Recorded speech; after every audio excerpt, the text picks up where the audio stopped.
This week on the Running Report, NCAA championship streaks continue, NXN and Champs are right around the corner, and professional cross country is coming to Austin, Texas.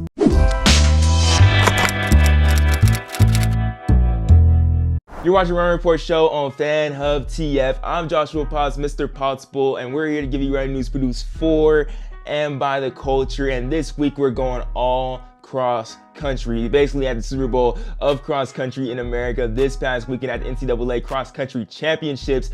And so let's just talk about it. NCAA Women's Championship, NC State goes back to back like Jordan 96, 97 doing their thing, but this time Katelyn Tuohy takes away the individual title in a course record in Stillwater, Oklahoma of 1927. She did that overtaking Parker Valby in that last 1K, like one of the greatest comeback victories I think we've ever seen at the championship level. Then on the men's side, we saw NAU winning their 6th championship in the past 7 seasons at the NCAA Cross Country Division I level. NAU continued their dominance. It looked like it was going to be Stanford's year, but they fell down the 4th. But Charles Hicks has been on a tear this entire year, winning the NCAA championships, culminating in his phenomenal season. There's so many different storylines, from where does this rank on NAU's 6 championships?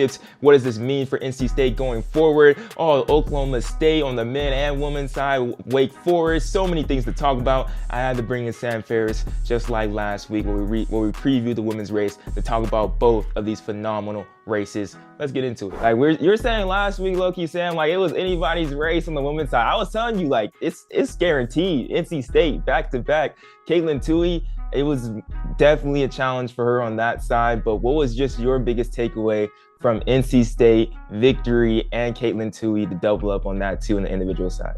I mean, they look strong. You were absolutely right. They went back to back. Katelyn Tuohy dominated in that last half kilometer. I mean, She just soared past Parker, and Parker ran a great race. She did exactly what she needed to. She tried to wear out Katelyn's legs so she couldn't have that kick at the end. But I mean, Katelyn came into that race ready. She's young, a sophomore, so she's got time.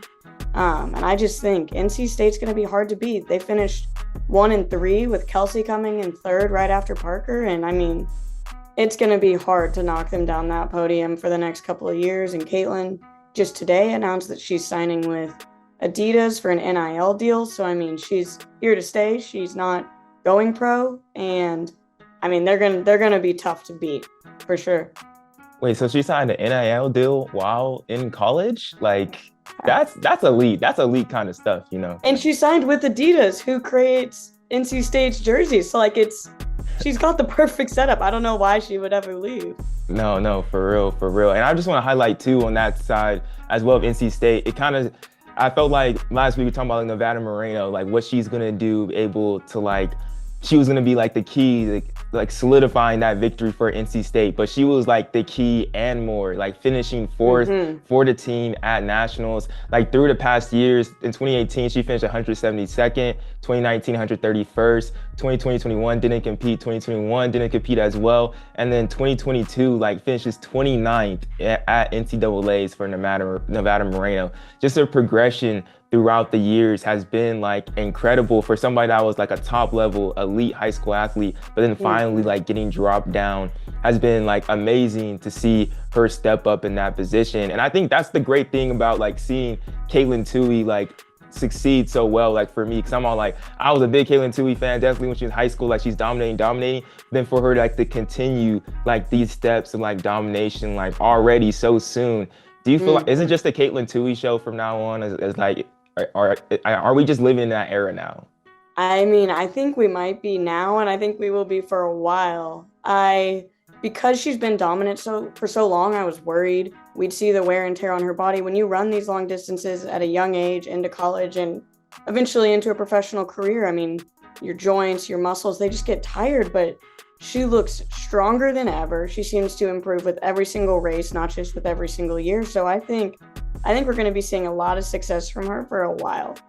And I think the main key is that like she knows how to win, just like the NAU men. And I'm sorry, Lumberjacks, Lumberjack Nation. I'm sorry to my big brother who went to NAU. You feel me? Like I doubted y'all. I really did. That's why I have to wear my sweater this week. I doubted y'all like for real, like really hard. but like they proved everybody wrong, winning their 6th championship in the past 7 seasons. Just like my biggest question is just like, where does this championship rank on those past 6? Like, it was a tiebreaker with Oklahoma State. Sam, where is this championship rank for them? You know, I knew Oklahoma State would do well. They surprised me finishing 2nd, and Stanford surprised me dropping down to 4th. Yeah. And it was a tough field. I mean, Charles Hicks got 1st for Stanford, and then we had 2 NAU kids come in, and then Dylan Jacobs jumped up from like 10th to finish in 4th. So, I mean, there were a lot of good teams out there this year, and even Wake Forest jumped way up there to finish in 5th. So I mean, gosh, they've won 6 of the last 7. NAU, I'd have to put this top 3 for them. They beat some really good teams to finish in 1st last Saturday, and it was impressive. And I think that, I mean, just like Tuohy, we will see continual success from them. They have, I mean, arguably one of the greatest cross-country coaches of all time, apparently, with his success. So this is, I think, easy top 3 finish for NAU's national championships. I was actually like looking at it too and stuff, and I think this definitely, I would have to put this at number 2 for them, like for sure.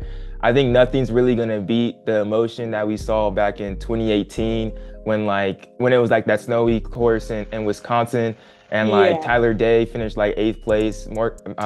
Matt Baxter had a bad day, like finishing 14th, and they were crying. Blaze Fierro was crying, like Luis Grijalva was crying, everything. Like, I think that emotional, and like that when they got their first 3 in a row, it was all like kind of like cemented, like NAU is definitely a force to be reckoned with, like, and it's like history, like for sure. It wasn't just a fluke those first 2 years. But this one, I think, has to be number 2 for me, just for the fact of like I really doubted them. This was like, and like I doubted them, and like everybody didn't see them as a true contender for like the first time in a long time. Like, they weren't ranked number 1, they weren't winning every single race. But like, I think a good indicator was like the press conference before, where like Mike Smith was saying like, we felt like we can keep on going and going and going. Like, they were in good spirits, you know? Like, I think that was something definitely different about this NAU's team. And to not be ranked number 1 and like be like the underdog in a sense and still like pull it off, that's a great showing for them. Mike Smith definitely like greatest coach of like all time. You could put him up there for sure. Yeah, I mean, I think they had a little chip on their shoulder, and they were ranked 2nd, which like most teams would be beyond pleased with. But with their past 10 years, they wanted to show that they still deserve to be number 1 and that they're here to stay. I saw this thing, Joe Kleckler shared out that the boys ran in hats at regionals. So like, they were feeling good coming into these championships. You don't run in a hat unless you know you're going to do well and are feeling good about your legs. So it's just, I think this team is here to stay. They're not losing a lot of their talent next year. So I think we can once again see them win in 2023. Yeah, NC State and NAU, like low-key, they're just gonna be, that's like the 2 picks for next year if you want to go early season rankings. But Stanford gonna be right there for sure. They're returning all 3 of those guys. And we appreciate you, Sam, coming through for the past 2 weeks to talk about NCAAs. We're definitely gonna have to come back on and talk about some other things, you feel me? Or NCAA's tracks and indoors, everything, all like that. Like, we'll definitely make it happen. But appreciate you coming through. NCAA's was fire. You coming through was fire. All that. Thank you. So much fun. Thank you for having me. It's wild that November is almost to an end and that December is right around the corner. And early December always means to me is high school cross country championship races. We got NXN on December 3rd, and the following week we got Champs Cross Country Nationals, formerly known as East Bay, Foot Locker, Kenny, like way back in the day. But you know, the big individual title that we get on December 10th. And I got 3 storylines that really get you guys hyped for Champs and NXN. Leo and Lex Young, LNL, Newbury Park, these 2 twins have been in the limelight for the past 2-3 years because of their brother, Nico Young, and they have come into their own with the help of Colin Solomon, Aaron Solomon, and Sean Bronson and everything. But they've really done it. This weekend, they're gonna be racing their last time at the California State meet at Woodward Park, and it's gonna be their last shot to break Herman Fernandez's Woodward Park course record at 14:24. Leo and Lex Young are gonna be trying to beat this. Earlier this year at the Clovis invite. They ran 14:26 on that course. That was Leo, and Lex went out there and ran a 14:32. Will they be able to break the record? I don't know. It's gonna be really interesting to see how it goes down. I think it's gonna put them in great position if they do break that record to show how unbeatable and dominant they can be at NXN. But either way, if they break it or not break the record, they are gonna be running into trouble, and that is our second storyline. Hunter Jones, that is the trouble they're gonna have to run into. At NXR South, Hunter Jones won in a 14:21, beating out Connor Burns. Connor Burns, the junior that broke 4 minutes in the mile. That's who Hunter Jones beat, and he did that in a 14:21 5K, breaking the course record set by Futsum Zinalahasi back in the day, who was dominant and a beast in cross country as well. And even at Hunter Jones Michigan State meet, he ran the second fastest time ever on that course in a 14:46. The fastest time ever is held by Dathan Ritzenheim. He's held in great company, Hunter Jones has been in, and he has done that. He's even leapfrogged him over Leo and Lex Young in the DieStat cross country rankings. Really high expectations now for Hunter Jones going to NXN. Can he keep him up? Can he beat the young twins at NXN? It's going to be interesting to see how that unfolds. Then lastly, we got to talk about the ladies, and the real conversation for the ladies for me got to be the team race. All season since September, it has been Niwot, Saratoga Springs, and Buchanan. Niwot has already proved their dominance so far when they dominated at NXR Southwest. Saratoga Springs, believe me, they're going to prove that at NXR New York.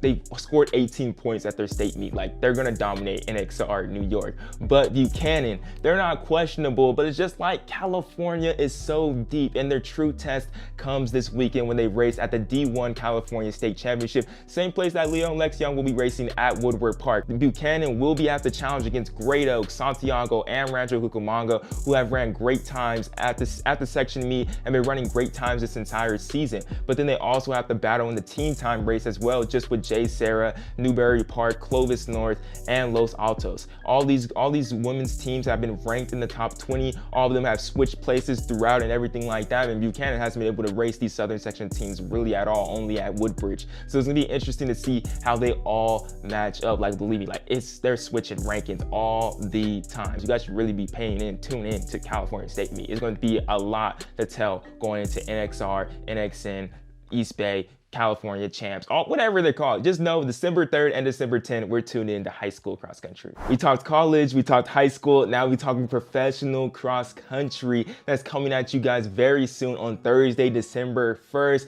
And let me tell you when that's happening, where that's happening, who's racing at it, and what is this really all about. So we got 13 American club teams racing cross country. Men and women are going to be racing at 8K. Where is this happening? St. Stephen's High School in Austin, Texas, right around the same time as the running event. So if you're out there at TRE, this would be a great race to go watch. When is it happening though? Thursday, December 1st, 4:30 p.m. Central Time, streamed on Runner Space. And you're gonna be excited, you're gonna wanna be tuned in, because we got Hoka NAZ Elite, Brooks Beast, McCurdy Trained, USA Army, Puma Elite, Railroad Athletics, Ultra Roots Running, TaylorMade Elite, 10-Minute Elite, Bowerman Track Club, OAC, Hanson's Brooks ODP, and Empire Elite Track Club. Dang.